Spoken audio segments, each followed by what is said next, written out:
Now, of course, the subway was closed for the investigation after this tragedy, and shuttle buses were being brought in here. Now, people we spoke to as they were waiting for the buses were questioning maybe that we should consider barricades at track level, but that does not come cheap.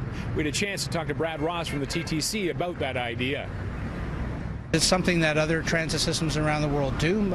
Usually newer systems use them, or a new line, for example, would install them because you sort of build them when you build the station.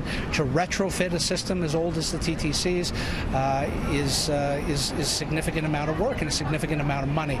We're doing a feasibility study around what are called platform edge doors. That will come back to the board in around 2020, and that will give us an idea of what we're looking at in terms of the engineering and design challenges and the potential costs. And conservatively, we're up around $1 billion, $1.5 billion ultimately, and those are decisions that we're going to have to be made by others at that time. And that's a conservative estimate.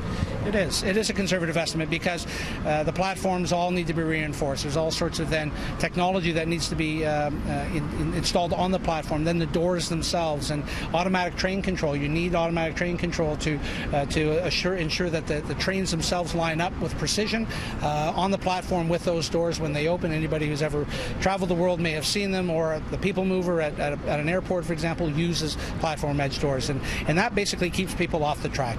It also keeps debris off the track. There's a number of benefits in addition, of course, to saving lives that platform edge doors give us. Is there the possibility that maybe certain stops, like Yonge and Bloor, are one of the busiest anywhere, retrofitted in just those ones? That's a possibility, and that's something the feasibility study will likely explore. Does it make sense to put them where you need them most as a starting point, and then progressively add them to other stations? So that's something that we will have to ultimately look at.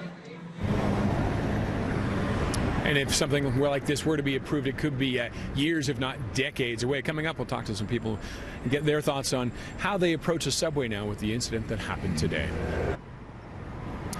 Well, things are moving again here at Yonge and Bloor. The Bloor subway line closed to this section here because of a horrific situation that happened earlier today. Young man reportedly thrown onto the tracks. Now, the police do have a man in custody.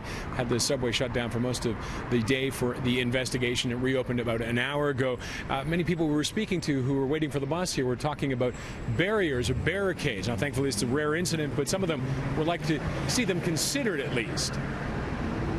I've traveled the world elsewhere, and they have way more functional systems that have closing doors and stuff that can't happen. So I'm also there's always problems like this, so it's definitely a problem in the city that's got to change. Yeah, I think if they put barriers, I think it'd be a lot safer, and then maybe if they open once the train's there, it'd probably be a lot safer than just standing there, because I believe people can push another person in front of the train.